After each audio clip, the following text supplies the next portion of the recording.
Bonjour et bienvenue dans le bilan du programme culturel de l'année de Lisa. Voilà. Alors, tout au long de l'année, vous avez eu tous les mois un bilan culturel, un programme culturel.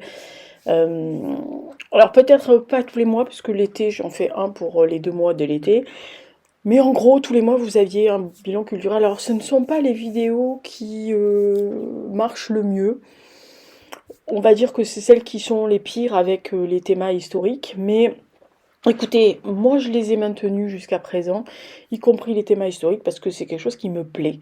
Alors peut-être que sur cette chaîne, il y a des gens qui se sont abonnés que pour avoir des livres, mais pourtant le contenu de la chaîne est clairement exposé en disant que j'ai des goûts éclectiques et que j'aime de tout, la musique, la beauté, les livres, l'histoire, les machins. Voilà, je vous trompe pas sur la marchandise, mais peut-être que ça plaît pas aux gens, parce qu'il y a des gens qui ne regardent pas de séries, qui n'aiment pas le cinéma, et qui se disent, bon non, nous, ça ne nous intéresse pas ce que tu fais, ou ce que tu vois. Et donc, ça peut être compréhensible sur cette histoire-là, c'est-à-dire que, bah, en fait, comme ça ne les intéresse pas, ils ne regardent pas, ou ils ne mettent pas de like, etc. Sachant que même si vous regardez pas, vous pouvez mettre un like. Hein, voilà, histoire d'aider un petit peu la chaîne et de dire que finalement je fais pas de la merde, même si vous estimez que c'est de la merde, mais voilà, c'est sympathique et ça ne mange pas de pain, puisque en fait, on ne vous fait pas payer pour mettre des likes, hein. Donc, en gros, ça ne vous revient absolument à rien. Alors, juste une petite chose pour l'année prochaine, compte tenu, il faut quand même le dire, des très très mauvaises stats sur les programmes culturels, je me suis dit que j'allais les passer une fois par trimestre. Voilà. Parce que normalement c'est fait pour être les meilleurs des meilleurs, enfin vraiment les coups de cœur que j'ai eus. Donc il n'y en a pas pléthore non plus par mois, et quelquefois il n'y en a même pas, hein, voilà, et que ça va réduire les choses. Donc je vais faire un espèce de... euh, les favoris, je vais voir comment je vais appeler ça, mais je pense que je vais revenir au titre initial qui était les favoris de Lisa. Donc ça sera aussi bien de la musique que du ciné, que des séries, que de la beauté, que des objets, que une expo. Voilà. Je pense que je mettrai un espèce de fourre-tout, entre guillemets, artistico-culturaux beauté.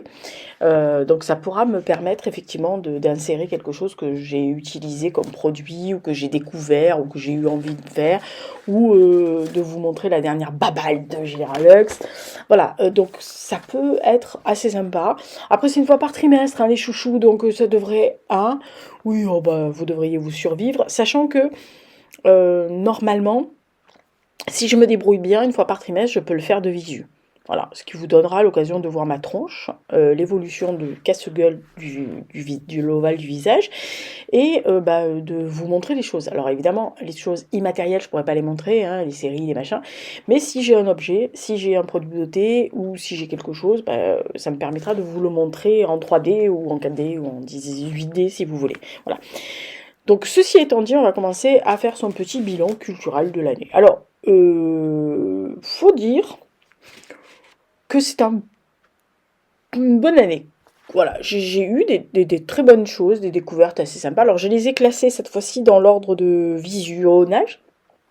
Contrairement à si vous suivez, vous allez écouter mon podcast sur le top 25 des séries, films et documentaires de l'année. Et là, j'ai tout inclus. Donc, je vous invite à aller écouter ça sur SoundCloud. Je ne sais pas quand je vais le publier, mais généralement, je l'ai publié entre le 30 et le 2-3 janvier. Et j'essaye d'étaler. Normalement, les personnes sur Patreon l'auront en avant-première. Voilà. Et vous aurez aussi le bilan littéraire, donc vraiment les stats, les machins, les trucs et bidules, et vous aurez le top 12, puisqu'il y a 12 livres à cette année. Vraiment, j'ai essayé top 10, et puis ça m'embêtait d'en sortir un ou deux. Et vous aurez, je pense, peut-être autre chose, mais pour l'instant, je n'ai pas encore tout en tête de ce que je veux faire. Je voulais absolument vous faire... alors, je voulais absolument vous faire un bilan vœux, enfin surtout vœux de la nouvelle année, machin, etc. Mais je vous ai déjà fait ce que j'allais faire en 2026. Alors si j'arrive à choper le Generalux quand je fais les vidéos on va dire, bilan lecture et bilan littéraire. Si j'arrive à le choper, je fais la vidéo.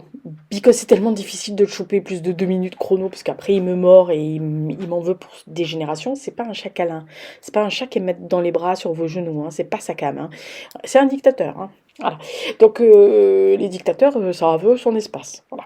Donc si j'arrive à le faire, je ferai. Mais généralement j'essaye de le faire, mais c'est très compliqué. Donc on verra bien. Alors, on commence tout de suite par donc, le bilan de l'année culturelle 2025 de Lisa. Et par ordre, attention, chronologique.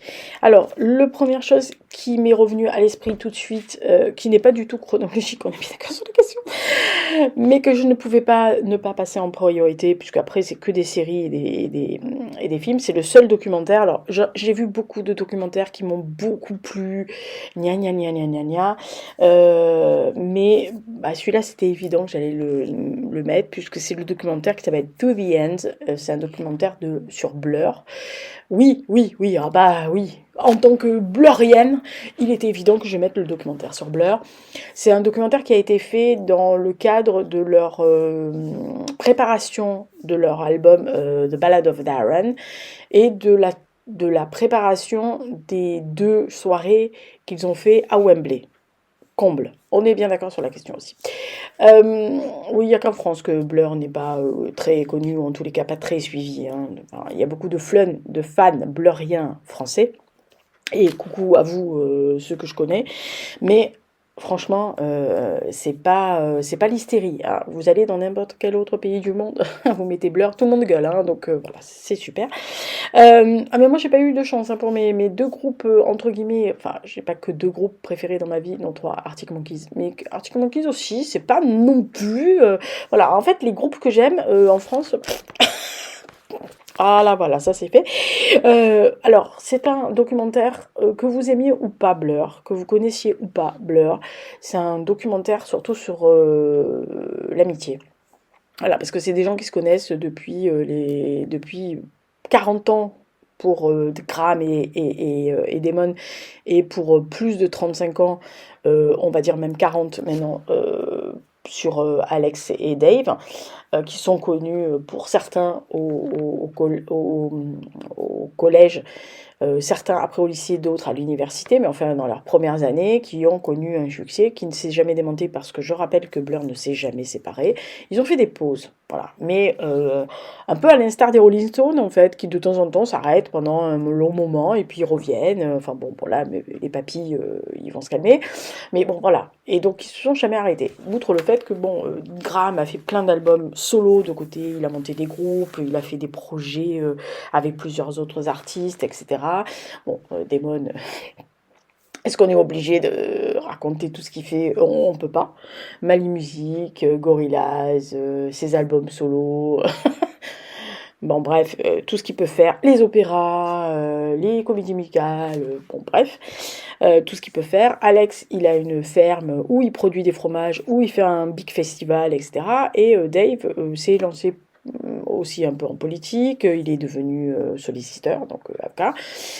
Il fait des sets de DJ, il fait pas mal de choses, etc. Donc voilà, c'est des gens qui sont très occupés, qui font plein de trucs, et qui, de temps en temps, voilà, alors maintenant, en ce moment, c'est tous les 10 ans. Hein, ils nous pondent un album. Voilà, ils nous sortent un truc, voilà.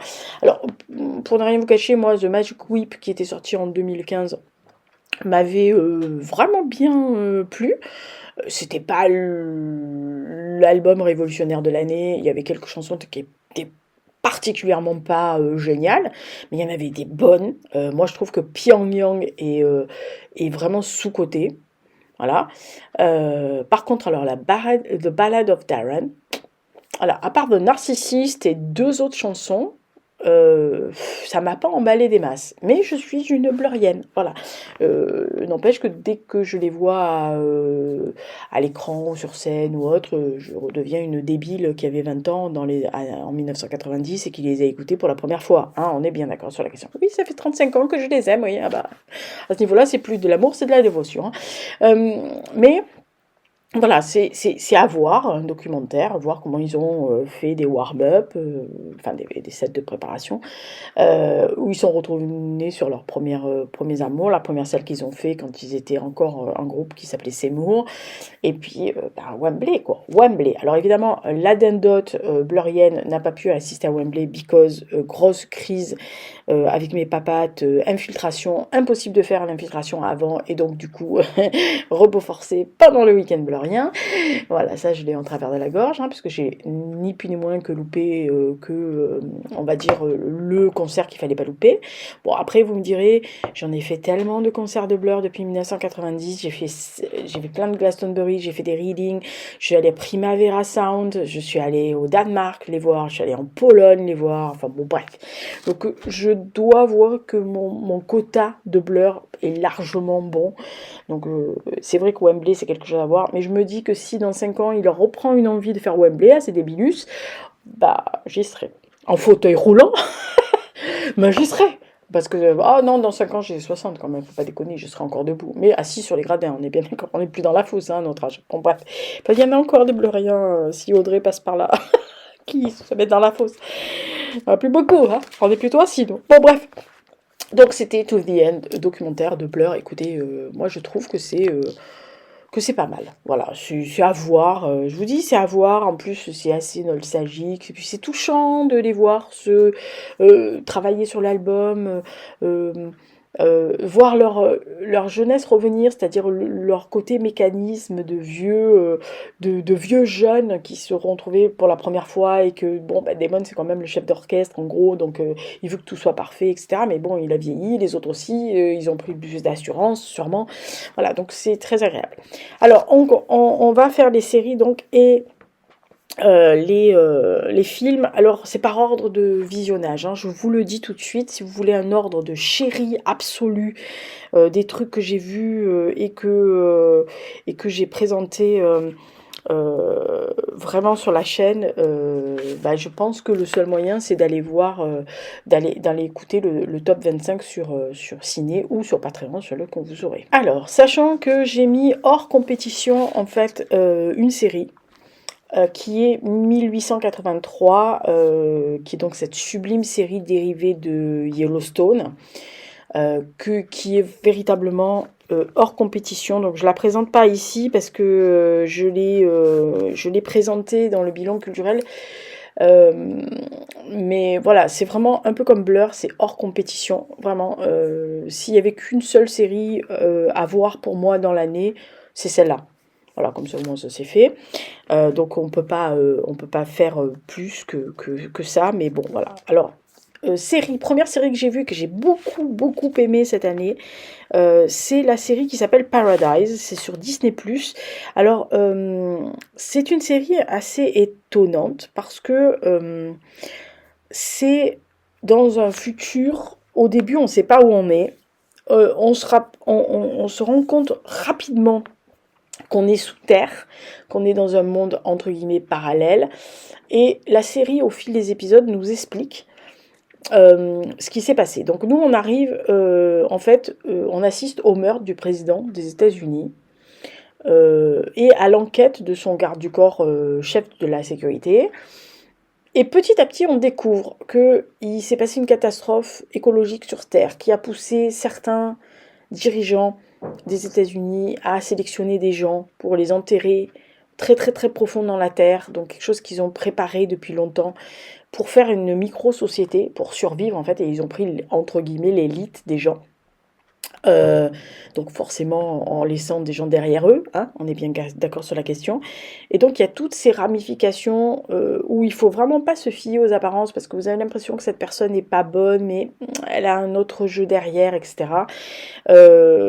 Honnêtement, il y a des très bons acteurs et notamment il y a James Marsden et Sterling K. Brown dans les rôles titres, en tous les cas les deux rôles titres. Julianne Nicholson est vraiment exceptionnelle aussi dans les acteurs. Mais franchement, c'est une série futuriste, anticipation, post-A, qui est vraiment bien foutue. Honnêtement, quand je suis allée pour le voir, j'avais pas été... je regarde les bandes annonces d'abord. Et la bande-annonce était pas alléchante, enfin elle était alléchante, mais j'avais pas l'impression que c'était. Je me suis dit, oh, c'est encore un énième posta bidule, truc, et pas du tout. Vraiment, c'est bien foutu. Et James Marden est exceptionnel dans ce truc-là. Bon, après, il est pas souvent moche, hein. Enfin, il est très beau garçon, mais il est pas souvent mauvais dans ce qu'il fait. Donc, Paradise, c'est sur Disney+. Deuxième série que j'ai beaucoup aimé cette année, même si c'est en deçà de la saison 1, faut quand même le dire. C'est la saison 2 de Rogue Heroes. Donc là, on les retrouve un peu disséminés, un peu de partout, puisque on est à la veille du débarquement en Sicile et la prise de la botte italienne. Et en fait, le commandant Sterling, donc qui commandait ces Rogue, donc c'était des SAS, hein, c'est calqué sur la vraie histoire des SAS anglais. Euh, sachant sachant que vous avez l'impression que c'est complètement farfelu et que c'est complètement faux et que en fait, en gros, 90% est vrai. Voilà. Et donc, lui, il a été arrêté suite à ce qui s'est passé dans la fin du premier épisode. Et donc, il se retrouve en geôle au milieu de l'Italie, etc. Et donc, son petit groupe à lui, qui est mené par Paddy, cet Irlandais rebelle complètement fou furieux, et voire complètement barge, hein, aussi, et va se greffer un autre Sterling, en fait, le frère d'eux. Voilà, qui lui est rigide, autant son frère est un peu bagarreur, un peu coureur, enfin pas très coureur parce il tombait fou amoureux d'une espionne française dans la première saison, voilà, il engendre pas la mélancolie, boit comme un trou, etc. Autant son frère est droit comme la justice, rade dans ses bottasses, hein. Voilà, donc ça fait beaucoup de friction. Alors on suit toujours avec délectation leur marche vers Berlin, puisque en fait il va avoir au moins une troisième saison, puisque c'est annoncé, hein, que de toute façon, c'est vraiment leur unité est arrivée à Berlin, donc il va falloir les voir à Berlin, sinon c'est ridicule d'avoir fait ça. C'est toujours aussi bien foutu, bien réalisé. La musique est moderne, puisque de temps en temps vous avez des chansons, c'est pas des chansons des années 40, hein, c'est des chansons, voilà, franchement. Et puis toujours en décalage, toujours en décalage avec ce qui se passe, et des chansons des fois sirupeuses au milieu d'un truc où ça bastonne dans tous les coins. C'est jouissif comme série, vraiment, c'est bien interprété. Moi, je dois avouer que Jack O'Donnell et Connor Swindle sont vraiment exceptionnellement bons. Alors, il y a un petit bémol, c'est que c'est vrai qu'il manque beaucoup le personnage de Connor Swindle, donc David Sterling, parce qu'en fait, il est dans cette prison, alors il lui arrive des trucs, il fait des trucs, mais lui, à la tête des autres, et se confrontant à son, entre guillemets, second, et allant à l'encontre de ce qu'on lui dit de faire dans le commandement, moi je trouvais que ça avait de la gueule. Voilà. Là, le fait qu'il est dans son coin, qu'on le voit que faire certaines choses, etc., c'est un peu dommage. Voilà. Mais sinon, voilà, Rogue Heroes saison 2, c'est pied au plancher comme d'hab, quoi. Et c'est très très bon. Alors, dans le, dans le déroulé, autre série que j'ai vue et que j'ai absolument, mais vraiment absolument adoré, c'est la série de Alain Chabat, Le combat des chefs, donc Astérix et Obélix, qui est donc fait par Chabat, qui est sur Rogue Heroes, c'est sur Canal+, qui est sur Netflix. Alors, inutile de vous dire, moi je suis très Chabat, dans le sens où j'ai grandi avec les nuls, j'ai grandi avec l'univers Canal+, et tout ce qu'a fait Chabat jusqu'à présent, moi, le Santa et compagnie me fait hurler de rire et me touche à la fois. Bon, bref, j'aime beaucoup. Et je dois avouer que le combat des chefs, c'est une pure merveille. Alors, déjà, il y a toutes les références pop françaises, les références aux nuls, des références aux émissions de Canal+, des clins d'œil à des gens, des clins d'œil à des artistes. Et il y a ces personnages-là, donc c'est de l'animation. Et il y a surtout le côté hyper méga touchant de voir Astérix et Obélix, enfant, tout petit. D'ailleurs, Obélix a un idée fixe, mais un idée fixe en bois, parce qu'il n'a pas encore le chien. mais il a déjà son chien en bois qui s'appelle Idéfix. C'est un petit garçon assez fragile, qui a peur de tout, qui a pas du tout de force. C'est Astérix qui l'aide, c'est des meilleurs copains, ils sont amis.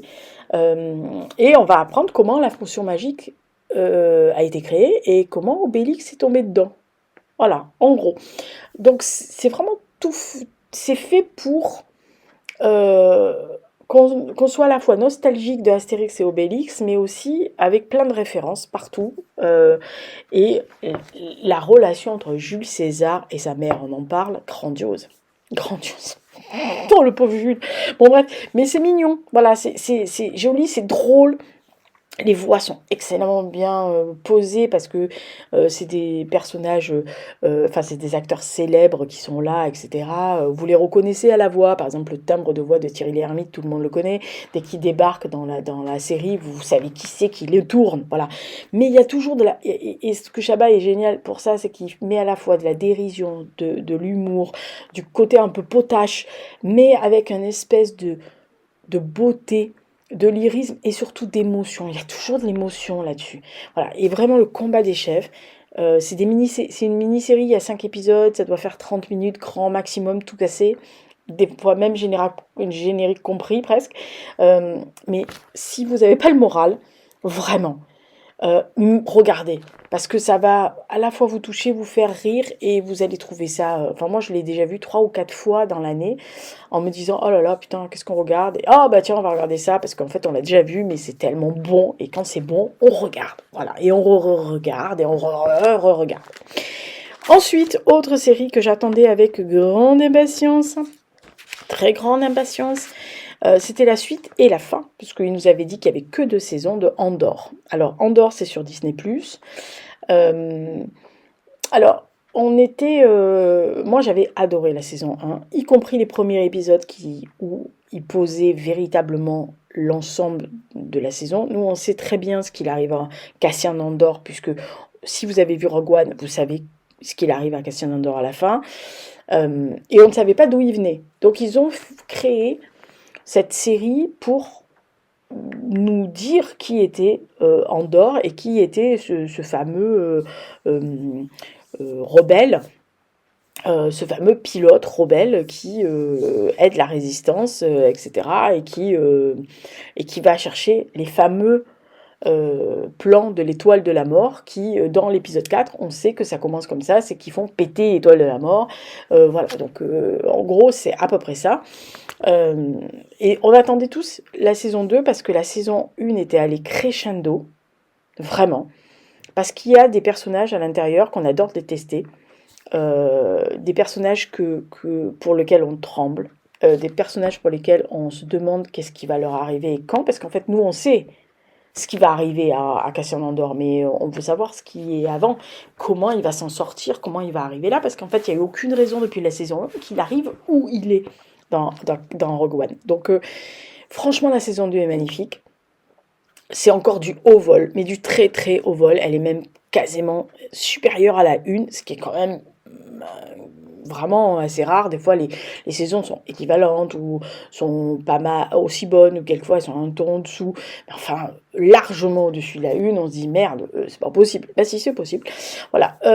En plus, il y a un épisode, enfin il y a plusieurs épisodes, mais les derniers épisodes vous prennent aux tripes, dont un épisode de révolte sur une place de ville qui est réprimée, avec des messages, même pas subliminaux, hein, sur la répression des peuples, la résistance qu'il faut faire, le sacrifice qu'il faut faire, et les choix qu'on fait dans la vie, qu'à un moment donné, ben, il n'y a pas à tortiller, il faut choisir son camp, et s'y tenir, même si on se prend une balle dans la tête. Cet épisode, je pense, parce que moi j'ai vu les réactions, je suis allée voir les réactions des fans de Star Wars, et il y a certaines chaînes sur YouTube qui sont spécialisées, vraiment spécialisées dans tout ce qui est l'univers Star Wars. Ils regardent toutes les séries, les animations, les dérivés, les machins. Moi je regardais leurs réactions en direct après avoir vu les épisodes. J'étais dans le même état qu'eux. C'est-à-dire, je pense que j'ai crié, j'ai caché mes yeux, je me suis énervée, j'ai pesté, j'ai gueulé contre un protagoniste, j'ai insulté le protagoniste. Voilà, donc vraiment, mais Andor saison 2, c'est waouh, quoi. Et c'est surtout qu'à la fin, alors évidemment, la dernière image du dernier épisode vous cloue sur place et franchement, vous pleurez.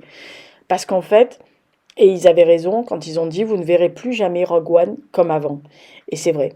C'est-à-dire que moi, je l'ai vu dans la foulée du dernier épisode et j'ai revu tout ce qu'était Cassian Andor. C'est-à-dire quand vous le voyez dans Rogue One au début, c'est un type que vous détestez presque au début parce que il est froid, c'est un animal à sang froid, il est quand même assez cassant, il est toujours à la limite de la tête à claque, hein, on est bien d'accord sur la question. Même si la fin, bah, vous vous dites, ah oui, bon, ouais, bon, quand même, il fait des choses bien, bien. Bah, là, quand vous voyez la fin de la série Andor, le dernier épisode, le dernier plan, déjà le dernier plan, je pense que tous les fans de Star Wars et d'Andor se sont mis à pleurer, vraiment. Et quand vous voyez Rogue One juste derrière, ah punaise, mais vous avez la boule au ventre, mais tout le long du film, quoi. Donc vraiment. Et la fin, vous la voyez pas du tout de la même façon. Vraiment. Moi, j'avais. Alors, j'imaginais pas ce que tout le monde pensait à la fin. Vraiment. Euh, Parce qu'il y a plein de gens qui ont pensé à complètement autre chose et je pense que je ne suis pas suffisamment romantique pour penser à ça. Mais j'avais pensé à quelque chose de différent. Voilà, j'avais pensé à un truc plus relation, peut-être qui la connaissait avant ou qu'elle ne se rappelait pas quand elle était petite, etc. Ce qui n'était pas le cas. Mais voilà, j'avais plus pensé à ça. Mais franchement, magnifique. Andorre de... allez hop, on est parti sur la question. Alors, autre vision dans l'année, et cette fois-ci, on va dire que c'est... ah ben non, je les ai pas classés par... ah si. Ah non, je les ai pas parce que je l'ai vu au mois de janvier, celui-là. Oh la gourde. Bon bref, c'est pas grave. Allez, j'étais persuadée de les avoir classés dans l'ordre de visionnage, et je viens de m'apercevoir que non. Bon bref, c'est pas grave. Je voulais parler du film Small Things Like This, donc, oh punaise, en français je crois que c'est Tu ne mentiras point.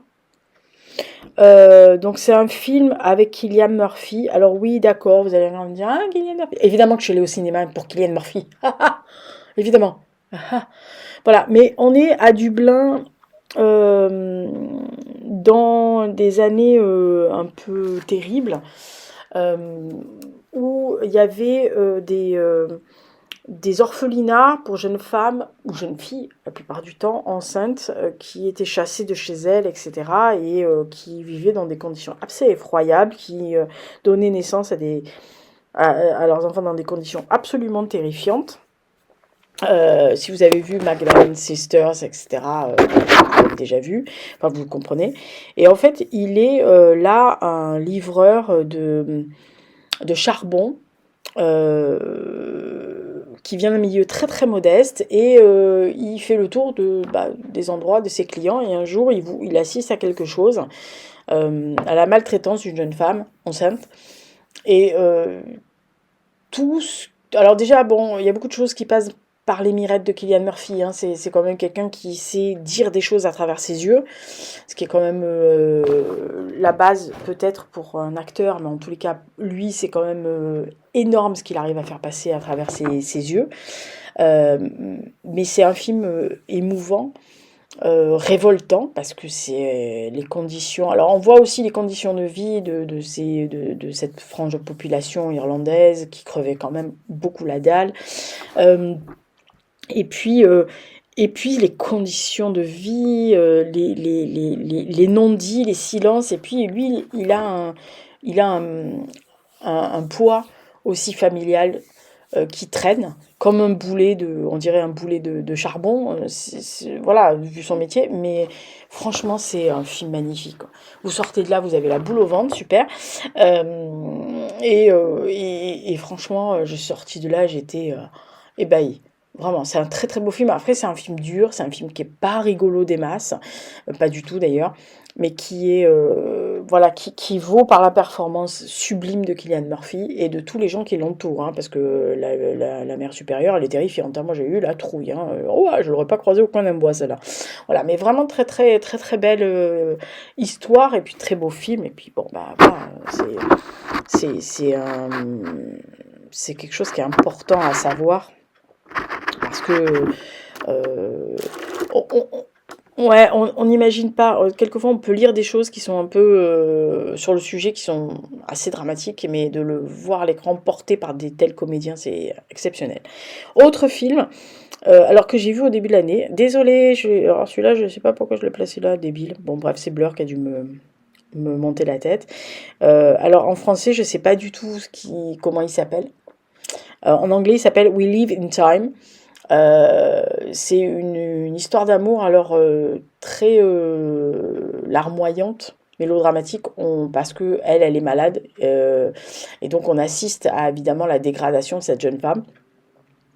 C'est joué exceptionnellement, magnifiquement bien, et je suis allée au cinéma pour lui par Andrew Garfield. Oui, ah bah je suis désolée.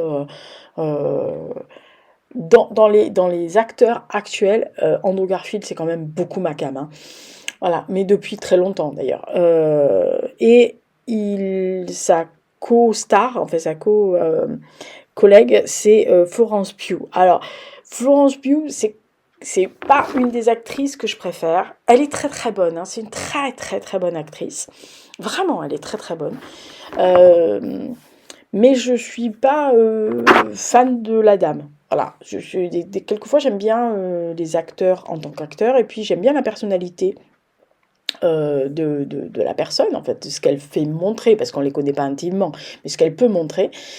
Jusqu'à présent, ouais, très bonne actrice, mais je ne m'intéressais pas plus. Et je l'ai vue plus tard dans la saison, après avoir vu ce merveilleux film, donc We Live in Time, très très triste, hein, très très larmoyant, très triste, très beau, vraiment très beau, très bien joué, très beau dialogue, très belle mise en scène. Il y a des flashbacks, il y a une espèce d'espoir dérisoire. C'est très romanesque, c'est aussi un peu romantique, mais c'est très romanesque. Mais vraiment, alors pour que moi je vous dise que c'est un beau film d'amour, merde, à la fin, croyez-moi. Et j'ai vu Florence Pugh dans cette superbe émission qui était sur... alors je sais plus sur quelle plateforme, peut-être sur Disney, je sais pas, je me rappelle pas, qui s'appelle Les Saveurs, ou je sais pas quoi.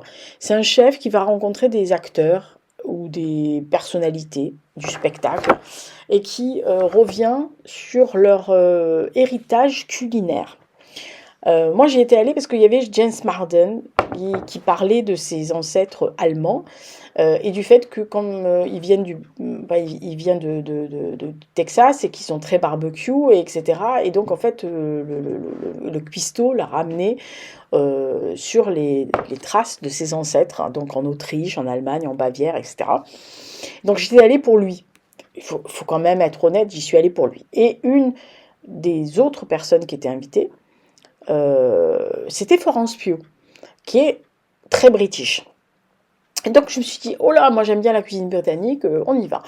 Et donc j'ai découvert en fait la personnalité et la famille, puisqu'en fait on voit sa maman à l'écran, sa grand-mère, etc. Et son héritage, etc., culinaire dans sa famille, et les très extraordinaires, comment dire, surprise qu'on peut avoir quand on déroule son arbre généalogique, de choses qui répondent à vos goûts et à votre vie maintenant. C'est très très étonnant. Et si vous faites de la généalogie, moi c'est ce qui me plaît là-dedans, c'est qu'effectivement vous retrouvez des choses et ça se transmet de génération en génération sans savoir. Vous arrivez à faire des trucs que quelqu'un il y a 200 ans faisait aussi dans votre famille, ou aimait dans votre famille, et c'est très très étonnant. Et là j'ai découvert Florence Pugh. Et je trouve cette fille géniale. Et je me suis dit, putain, j'aimerais passer une semaine avec elle. Déjà pour bouffer des pailles. Et en plus, la paille de sa famille, la tourte de sa famille, moi j'adore les pailles, mais alors là, ça m'a l'air bon cette merde. Bon, bref. Et donc en fait, je me suis rappelée de ce film-là. Et je me suis dit, bah tu vois, en fait, l'actrice qui te touchait dans ce truc-là, elle est la femme que toi tu as vue dans ce documentaire. Voilà, et franchement, j'ai une autre vision de Florence Pugh depuis ça, et je la trouve géniale. Voilà, outre le fait que c'est une bonne actrice, mais elle est très peuple en fait, et quelquefois ça me dérangeait ce côté un peu euh, voilà, brute de décoffrage, un peu. Des fois, elle semblait un peu vulgaire, mais non, en fait, c'est sa personnalité qui est sans concession. Elle s'habille comme elle veut, elle monte son corps comme elle veut. Si elle a envie de montrer ses bourrelets, elle les montre, etc. Elle s'en fout, en fait. Elle a aucun ego, cette fille, et franchement, elle est top. Voilà, donc c'est We Live in Time. Franchement, c'est une très belle histoire d'amour. Alors, vous me direz, ouais, ça ressemble un peu à Love Story. Ben non, pas du tout. Vraiment. C'est à la base, mais franchement, non, non, oh là là, mais oui, très beau film. Après, évidemment, dès qu'il y a Andrew Garfield dans un film, moi, j'ai un peu de mal à respirer. Voilà, on fait ce qu'on peut. Autre film, et alors là, pareil, c'est un film que j'ai vu pour l'actrice. Ah non, mais là, moi, j'oublie. Il y a une actrice américaine que j'aime beaucoup, depuis ses débuts, vraiment, c'est Kirsten Dunst. Cette fille, et je pense, la seule actrice qui, quand elle sourit, me donne le sourire. Et me donne envie de sourire avec elle et de partager un café avec un carrot cake. Elle a un sourire lumineux. Elle est, euh, elle est réjouissante quand vous la voyez, quoi. Enfin, moi, j'aime pas les comédies romantiques, vous le savez, c'est pas marquant. À part une ou deux qui sont détestées par meilleure amie. Ou par d'autres personnes que j'aime beaucoup et qui aiment beaucoup les comédies romantiques, qui me disent que j'ai des goûts de chiottes en matière de comédie romantique. Peut-être en d'autres moments. Arrêtez de dire que j'ai des goûts de chiottes, sinon qu'est-ce que vous faites là mais moi je le dis, donc j'ai le droit. Mais en matière de comédie romantique, je suis très chiante. Voilà, moi, les films de Noël, là, machin, ça me gave. Même si j'en ai vu un la dernière fois, alors oui, oh là là, aparté. Alors, aparté, parce que là, il faut vraiment, vous allez vous dire, putain, elle est folle, l'autre. Euh, je suis tombée par hasard, alors, je vous explique comment je suis tombée là-dessus. Oh, je sais même pas comment je vais leur expliquer. Bon, bref, je suis tombée dessus parce que un soir, je suis arrivée, j'avais très mal à la tête. Mais pas une migraine, mais mal à la tête. Et vraiment, j'étais mais cassée en deux. Je sais pas si ça vous est déjà arrivé, euh, mais j'étais mais épuisée, épuisée. Pourtant, j'avais pas fait non plus un marathon dans la journée, mais j'étais moralement, ouais, physiquement et moralement épuisée. Donc, je me suis calée sur le canapé. Et je me suis dit, j'avais pas envie de lire. De toute façon, j'avais pas la tête à lire. Je me suis dit, tu vas regarder. Et, au début, j'étais partie pour me dire, je vais regarder le combat des chefs. C'est un dessin, enfin, c'est une animation, ça va passer, machin. Et en fait, je mets donc Netflix pour regarder le combat des chefs, hein, que j'ai dans ma liste, vous savez, ma liste, mes films, mes trucs préférés, où il y a Deadwill, que j'adore. Sublime série policière finlandaise, si vous voulez y aller, il y a 3 saisons, c'est sublimissime. Par contre, c'est noir, hein, voilà, mais c'était sublime. Et je me suis dit, bon, bah, tu vas regarder le combat des chefs. Et en fait, j'étais tellement fatiguée que il y avait écrit les films actuels, vous savez, le top 10, machin, et il y avait le premier. Et en fait, j'ai cliqué dessus, un peu en pilotage automatique, en me disant qu'est-ce que c'est que ce truc, oh là là, non merde, je me suis trompée. Et j'étais tellement crevée, je me suis dit, ah merde, tiens, je regarde. Et en fait, je suis tombée sur un film romantique, le truc qui généralement m'aurait fait, oh mon dieu, non, je veux pas. Et un film tout con, en fait, mais j'ai trouvé, alors peut-être que mon cerveau était un peu très anesthésié, je pense que c'est pour ça, mais je l'ai trouvé touchant dans le sens où, oui, il y a une histoire d'amour, oui, vous savez qu'ils vont finir ensemble, et d'ailleurs, vous vous dites dès le début qu'elle est un peu cucu de pas le voir, mais voilà. Mais c'est le principe des films romantiques de Noël, hein, on est bien d'accord sur la question. Mais c'est la réflexion qui m'a plu. En fait, c'est la réflexion sur la transmission, sur l'héritage, sur les relations entre les parents et les enfants, quelle que soit votre nature, est-ce que si vous êtes adopté ou pas, si vous êtes entendu avant ou pas, etc. J'ai trouvé que pour une fois qu'il y a un film romantique qui a un message de fond un peu plus, moins cucu la praline, que elle est jolie, elle habite en ville, elle a un très beau fiancé, mais comme par hasard, elle va tomber sur le copain d'enfance qui est devenu une bombe anatomique et qui en plus tient un café bénévolement et qui a un enfant qui est malade et qui a perdu sa femme et qui s'est coupé du bois et qui fait des trucs de charité et qui est absolument parfait. On se calme, hein, voilà. Donc là, ça c'est pas possible. Ah ben là, les deux acteurs sont pas les plus beaux du monde. Elle a une famille un peu dysfonctionnelle. En plus, ça part mal parce que elle va vite devenir orpheline avec ses frères, bien sûr. Mais voilà, il y a plein de choses. Alors moi, je dois être anesthésiée, donc je me suis dit, ouais, il est pas mal ce truc. Là, il me plaît. Donc je vais le re-regarder avec un cerveau en état de marche. En état de oh putain, un truc romantique, ça va me gaver. Pour voir si vraiment c'est mon cerveau qui était anesthésié. Et qu'à ce niveau-là, je peux regarder absolument n'importe quoi. Quand l'autre dictateur là-haut se décide de verrouiller absolument tout, soit c'est vraiment parce que c'était quelque chose qui était bon. Voilà. Donc, aparté. Hein, voilà. Euh, on reprend Kirsten. Donc, c'est typiquement, comme je vous le disais, je ne suis pas du tout comédie romantique. Et Kirsten Dunst est dans une des comédies romantiques que j'aime le plus.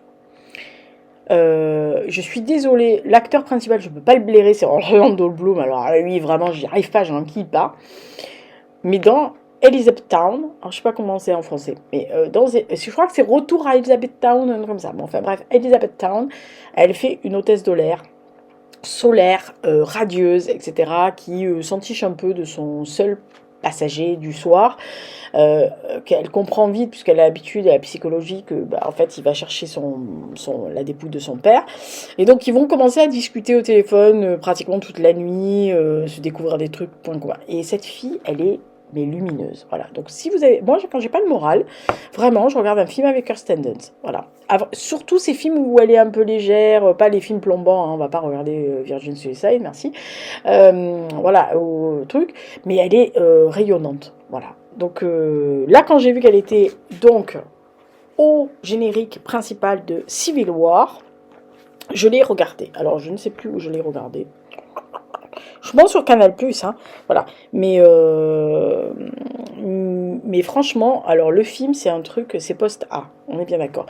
On est avec une journaliste, elle joue le rôle d'une journaliste de guerre, un reporter de guerre. Et on est dans l'Amérique qui est scindée en deux. C'est-à-dire que l'Amérique a subi une nouvelle guerre de sécession. Cette fois-ci, il y a des États qui ont fait sécession du pouvoir central. Et ils sont vraiment en guerre sur le territoire. C'est-à-dire qu'il y a des États qui sont complètement en guerre. Voilà, où il y a l'armée qui a débarqué.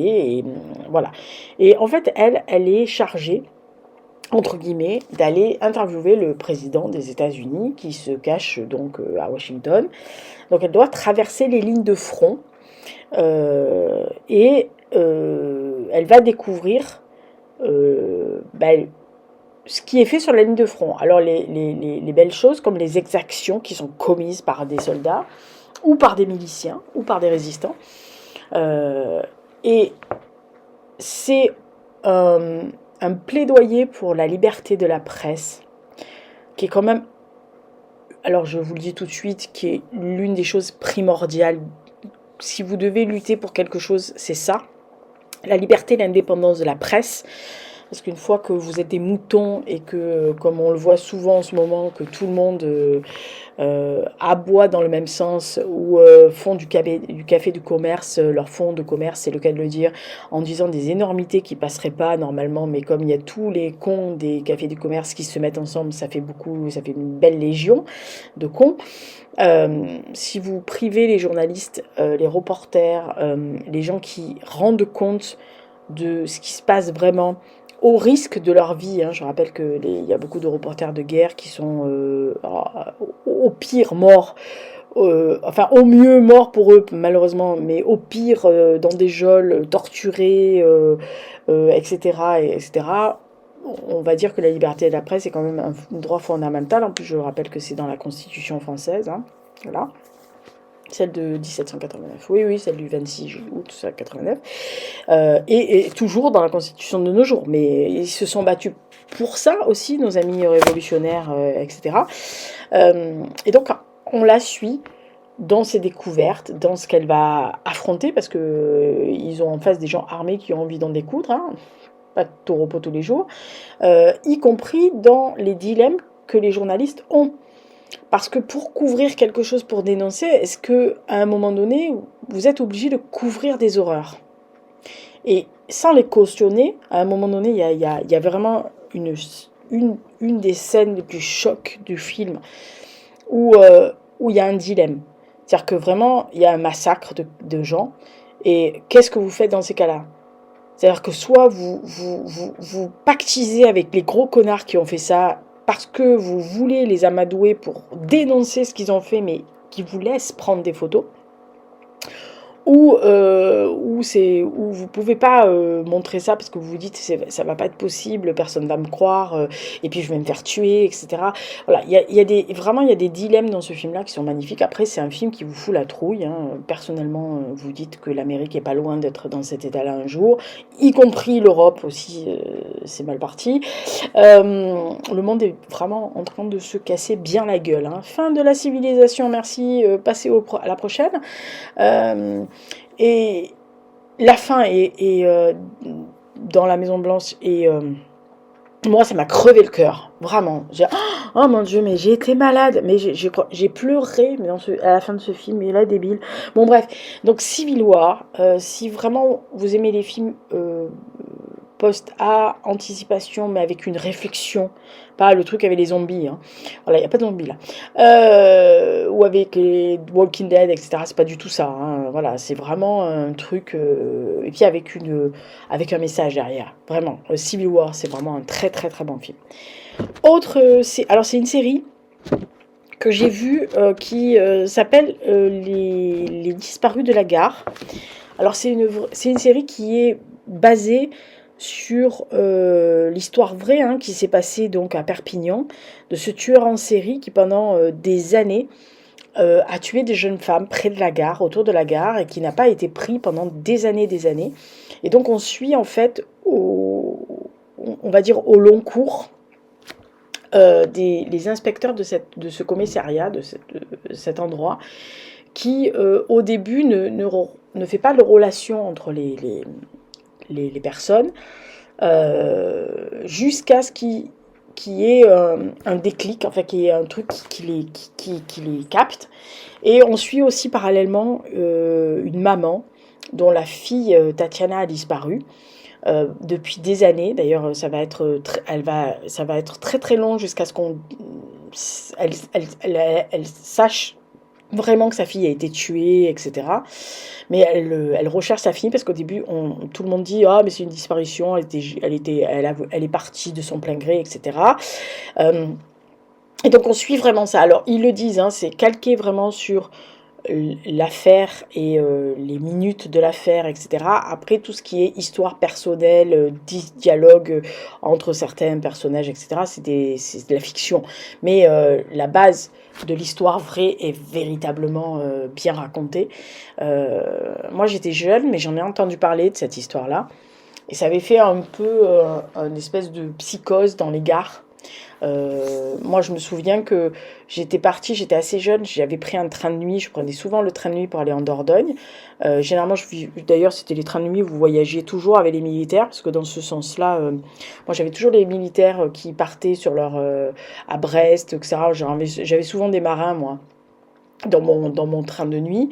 À l'époque, c'était pas des salles comme maintenant, hein, c'était les compartiments. Donc très souvent, je me retrouvais avec les militaires, on tapait le carton, on jouait à la belote, au rami, à la contrée, au poker toute la nuit. Et je me sentais en sécurité parce qu'ils avaient à peu près mon âge, la plupart du temps.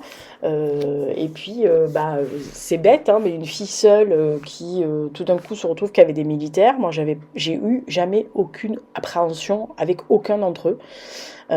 Et je n'ai jamais eu ni geste déplacé, pourtant j'étais pas moche, hein, donc j'aurais pu, hein, mais non, non, il n'y avait jamais eu de problème. Et je me rappelle que quand il y a eu ces histoires-là, ma grand-mère, à l'époque, m'avait dit, quand je l'avais appelée pour lui dire je pars à la gare, je vais prendre le train de nuit, à tout à l'heure sur le quai de la gare demain matin.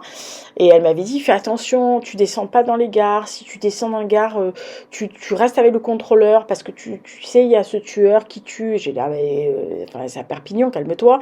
Oui, mais on sait jamais. Voilà. Donc il y avait quand même cette psychose de pas s'éloigner de la gare, de pas descendre dans une gare seule ou peut-être qu'avec le contrôleur ou avec quelqu'un qu'on connaissait. En l'occurrence, personne. Hein, je voyageais la plupart du temps seule. Mais voilà, donc il y avait ce côté. Et donc je connaissais l'histoire. Et la traque va mettre presque 20 ans, quoi. Voilà, de retrouver cet homme, qu'ils ont d'ailleurs loupé au début parce qu'il ne collait pas du tout au profil. Et puis je rappelle que quand il a commencé, l'ADN, les résultats d'ADN ne marchaient pas, enfin n'étaient pas au point. La PTS n'était balbutiée. Son arrivée, elle commençait à arriver, mais ça balbutiait. Ils n'avaient pas tous les profils, il n'y avait pas les profilers, il n'y avait pas un fichier national complet de ce qui est. Bon, maintenant, plus ou moins, voilà. Avec les scientifiques de la police, ils arrivent à retrouver des trucs et à faire des recoupements. À l'époque, pas du tout. Et en fait, ils l'avaient loupé pour un détail qui collait pas, en fait. Et effectivement, s'ils avaient eu l'ADN ou s'ils avaient un portrait robot à ce moment-là qui était meilleur que ceux qu'ils avaient, ils l'auraient eu avant et il y aurait des jeunes femmes qui ne seraient pas mortes. Voilà. Mais c'est vraiment impressionnant. Alors, c'est français en plus. Donc, pour une fois qu'une série française est vraiment très bonne, bon, il y en a des très bonnes, des séries françaises, je veux dire, mais là, vraiment, un cold case, vraiment avec des acteurs très bien, qui sont vraiment impliqués. Mélanie Douté, elle est magnifique en mère courage, là, qui cherche sa fille de partout, qui lâche jamais le morceau, et qui explose son couple et sa famille pour retrouver sa fille. Vraiment, c'est une très bonne série, Les Disparus de la gare, et c'est sur Disney+. Mais franchement, si vous aimez ce genre de choses, allez-y parce que c'est vraiment une très très bonne série, je vous dis, pour une fois, pas tous les jours. Et on finira par le dernier film que j'ai vu de l'année. Enfin, c'est pas le dernier film que j'ai vu. Puisque le dernier film, c'est la disparition de Joseph Mengele. Donc voilà, on va pas dire que c'est mon préféré. Il est très bon, hein, le film, attention, demeurant, mais il est très dérangeant. Donc putain... écoutez mon podcast sur le ciné de décembre. Hein. Je vous explique, n'allez pas la fleur au fusil, hein, si vous voulez y aller. Le dernier film que j'ai vraiment aimé, c'est Kaamelott, de deuxième volet par première partie. Alors je sais, pour en avoir discuté avec des fans de Kaamelott, pour en avoir discuté avec même des spectateurs qui étaient dans la salle, on n'était pas très nombreux dans la séance où je suis allée, et on en a parlé après le film parce que vu qu'on n'était pas nombreux, on est tous sortis en troupeau ensemble et comme on parlait, du coup la personne qui était devant a entendu, donc elle s'est retournée et on a fini au café du coin en train de papoter. Je sais qu'il y a beaucoup de gens qui n'ont pas aimé. Voilà. Alors principalement les critiques se portent sur le fait que le personnage, l'acteur qui jouait Perceval n'est pas présent dans le film. Son personnage, Perceval, est là. Alors, je ne peux pas vous dire comment, mais il est là. Et d'une très jolie façon, d'ailleurs. Très émouvante façon. Mais il y a beaucoup de gens qui... Ah, il n'est pas là, le film n'est pas bon. Enfin, voilà. Alors, j'ai toujours du mal parce que... Kaamelott, le film, ce n'est pas la série. Voilà. Les gens, je pense... se sont attendus, quand ils ont vu le premier volet, à avoir un calque de la série. Voilà. Moi, je m'attendais absolument pas du tout à ça. Je m'attendais à l'univers de Kaamelott, avec des personnages de Kaamelott, avec l'humour de Kaamelott, avec le côté un peu mélancolique et complètement dépressif de Arthur, hein, parce qu'il est vraiment dépressif, Arthur. Voilà. Ah oui, non, si, il est même casse-couille, hein, voilà. Mais je m'attendais pas à un clone de la série ou autre. Voilà. Et donc en fait, j'ai pas été déçue. Alors je suis déçue par certaines scènes ou par certains personnages que je trouve moins bons, y compris dans celui-là de voler. Il y a des passages sur des personnages qui m'intéressent pas, enfin qui, en tous les cas, qui m'interpellent pas tout de suite. Mais je me dis que quelqu'un comme Alexandre Astier, qui a donc son univers depuis 20 ans sur Kaamelott, ça fait 20 ans quand même, qui le connaît par cœur, c'est son bébé, si il développe 3 volets et que à chaque fin des 2 derniers volets, donc du volet 2 et du volet 3, il y aura 2 films. Alors il est pas dit que le volet 3 n'est pas 3 films. J'avais l'air de comprendre ça, que le volet 1 avait un film, que le volet 2 en avait 2 parties, et que le volet 3 avait 3 parties. Mais je suis pas sûre, mais en tous les cas, c'est sûr que le volet 2 a 2 parties, puisque la deuxième partie sortira le 11 novembre 2026. Moi, j'y suis allée en me disant, allez, vas-y, c'est juste, ça reprend pratiquement à la fin du premier volet. Donc il n'y a pas de raison que... Attendez, je vais aller boire un coup, je m'arrête 2 secondes et je vais boire un coup parce que sinon la voix va partir. Voilà, j'ai bu un coup et je me suis étouffée, super. Heureusement que j'ai pas fait ça avec l'audio parce que sinon vous auriez appelé les pompiers. Donc j'y suis allée. Donc on retrouve Arthur qui, donc dans la fin du premier volet, bah, tant pis si vous l'aviez pas vu, Kaamelott a été détruit. Donc il est en Carmélide chez ses beaux-parents, avec la reine Guenièvre, avec qui il a une très très jolie relation. Bon, évidemment, l'histoire de la tour et le baiser dans la tour, on a tous fondu hein, en tant que fan de Kaamelott. Depuis le temps donc on l'attendait, ce truc, bon bref. Donc il est en Carmélide, il a aucune envie de refaire la table ronde, il n'en a plus rien à carrer. En fait, lui, tout ce qui l'intéresse, c'est rester en grenouillère au lit, à papoter avec son épouse et à rien branler de la journée. Sauf que ses beaux-parents, bah, ça commence à les gonfler, parce que eux, bah, ils sont quand même, ils se disent merde, on est quand même les parents, les beaux-parents du roi, notre fille est reine, il a repris le truc, qu'est-ce qu'il fout, qu'est-ce qu'il glandouille, voilà. Il a toujours des gens qui le contre, hein, notre bon ami, voilà, il y en a plein qui sont contre lui, il y a des chevaliers qui sont encore là, etc. Et chacun se dit, oh merde. Et il y a des petits nouveaux. Et en fait, le volet 1, c'est l'intégration des petits nouveaux qui vont faire des quêtes pour devenir chevaliers. Voilà. Sachant qu'il y a un personnage, le petit bonhomme là, qui, je pense, a un avenir à la Anakin Skywalker. Hein. Ah ben lui, il a un côté obscur de la force qui arrive chez lui, hein, c'est grandiose. La façon dont il a de faire des trucs, de regarder, on se dit, ah, il y a du Dark Vador chez lui. À la sauce Kaamelott, hein, on est bien d'accord. Mais vraiment, voilà, moi j'ai bien aimé. Alors, je vais pas dire que j'ai ri à gorge déployée, je vais pas rire à gorge déployée dans le premier non plus. Mais j'ai bien aimé, parce que c'est toujours l'univers Kaamelott, parce que c'est une façon différente de voir Kaamelott, de l'univers très drôle, parce que c'était adapté en format court sur M6.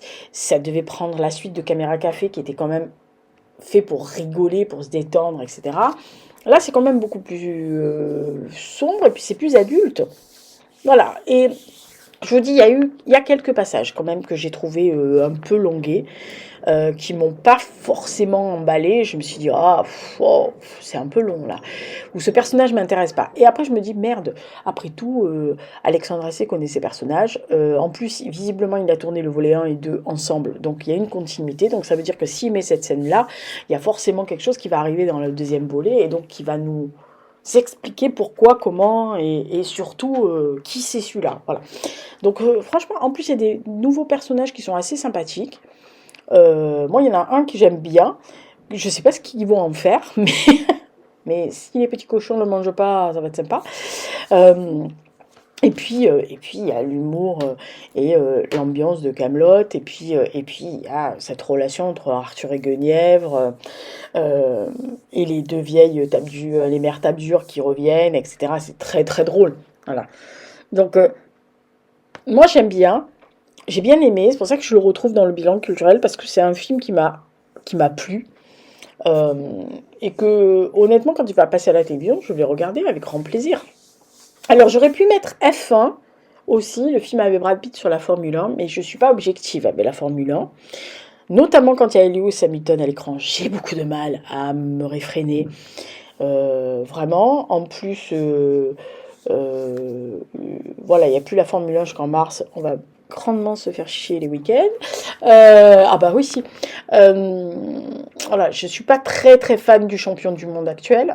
J'aurais largement préféré que ça soit Oscar Piastri, je ne vous le cache pas. Et j'aurais même préféré que ça soit Max Verstappen. Alors pour vous dire à quel niveau j'étais du tout très énervée le dernier dimanche. Euh, ah oui, moi j'en étais à pourvu qu'ils aient un accrochage au premier virage pour que ça soit un des deux, mais pas l'autre. Je suis pas fan du pilotage de Lando Norris, voilà. J'ai bien aimé F1, mais pas de là à le mettre dans le programme culturel.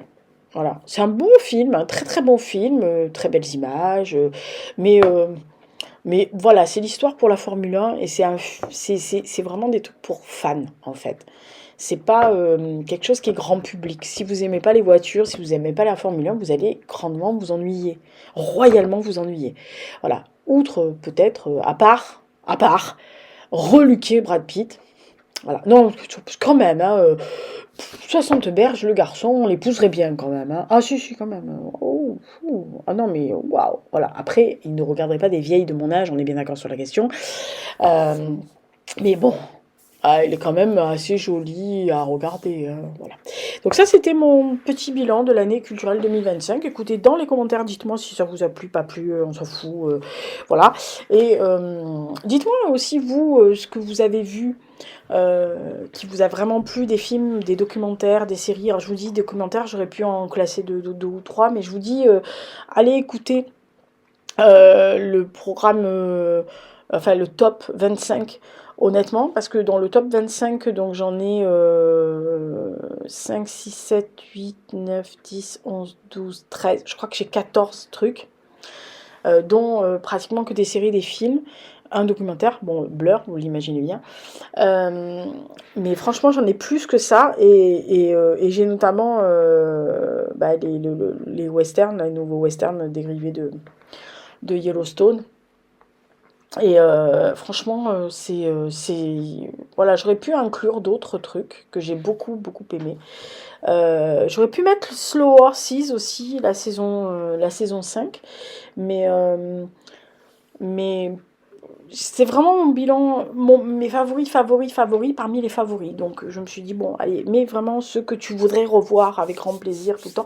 Parce que Slow Horses, c'est pareil, hein, c'est comme le combat des chefs, hein, c'est hors compétition. C'est-à-dire que je pourrais les regarder à bouc, hein, c'est un peu comme je vous citais tout à l'heure Deadwind. Deadwind, je crois que je l'ai vu, les 3 saisons, je crois que je les ai revues 2 fois. Pas à chaque fois en entier, j'ai vu 2, 3 épisodes de chaque truc, mais je trouve cette série tellement fabuleuse. Voilà, donc écoutez, c'est mon bilan de l'année culturelle. Dites-moi dans les commentaires si ça vous a plu. Et puis écoutez, rendez-vous à la fin du premier trimestre. Hein, donc fin mars, pour ce que j'aurais aimé, mes favoris du premier trimestre de Lisa, on verra bien. Il va falloir que je trouve un panier ou quelque chose pour mettre des trucs et surtout ne pas oublier ce que je veux mettre, parce que je suis capable d'oublier moi, hein, voilà. Surtout si c'est des produits de beauté. On va peut-être éviter de faire la vidéo que toutes les beauty tubeuses font, qui sont les produits terminés. Alors c'est pas du tout ma cam, hein, je suis pas une blogueuse beauté. Mais il faudra que je trouve quelque chose pour mettre les affaires, quoi. Sinon, je vais oublier. Ah, les vues. Tu as un bugeot, Lisa. C'est pas fait pour les chiens. T'as qu'à faire une page dans ton bugeot pour mettre. Ah, ben c'est pas con, ça, comme idée. Oh, je suis intelligente, des fois. Je me surprends. Oh là là. Bon, enfin, bah écoutez, c'est la fin de l'année, hein, donc le cerveau marche. Encore. Il a été un peu anesthésié, mais il marche encore. Écoutez, on verra bien ce qu'il va nous réserver l'année prochaine. D'ici là, portez-vous bien, faites attention à vous, bisous bisous. Selon quand vous voyez